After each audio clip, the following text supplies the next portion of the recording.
తెలంగాణ ఉద్యమానికి పుట్టినీళ్ళు అని చెప్తారు, బాగా చేసినామంటారు. ఆఖరికి ఎన్నికలలో పోటీ చేసేందుకు ముఖం సాటేసేటువంటి పరిస్థితి వచ్చింది టీఆర్ఎస్ ఎలియాస్ బీఆర్ఎస్ అనేటువంటి పార్టీ.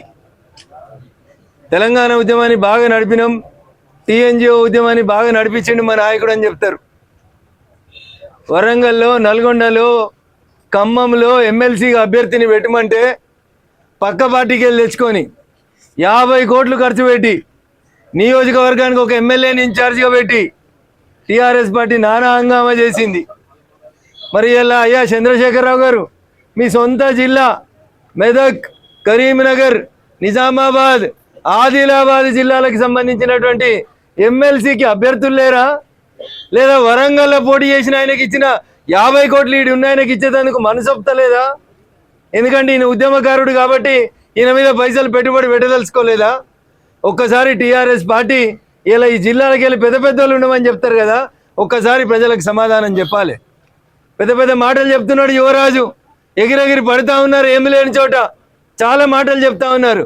ఏడి మీ మెదక్, కరీంనగర్, నిజామాబాద్, ఆదిలాబాద్లో అభ్యర్థి ఏడి? వరంగల్, మహబూబ్ నగర్, ఖమ్మంకు పెట్టగలిగిన మీరు ఎందుకు మీ సొంత జిల్లాలో టీఆర్ఎస్ పార్టీ గ్రాడ్యుయేట్ ఎమ్మెల్సీ అభ్యర్థిని, టీచర్స్ ఎమ్మెల్సీ అభ్యర్థిని పెట్టుకోలేనంత దీన స్థితికి వచ్చిందో ఒక్కసారి ఆలోచించాలి. నేను స్ట్రైట్గా ఆలోచన చేస్తా ఉన్నా, నేను ఆ ఎన్నికలలో తిరిగినా కాబట్టి.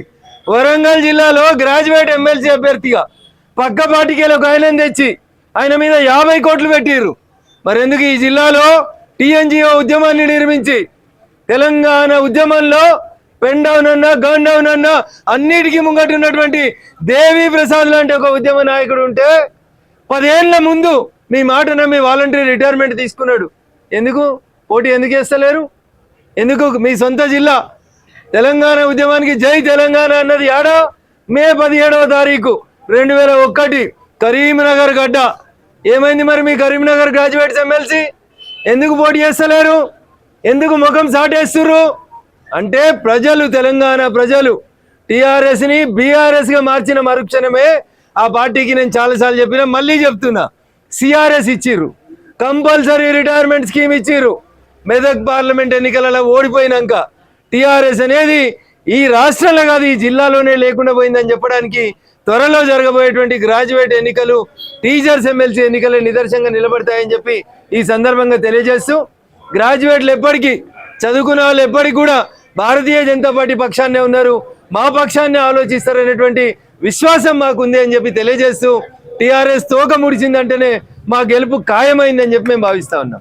Thank you.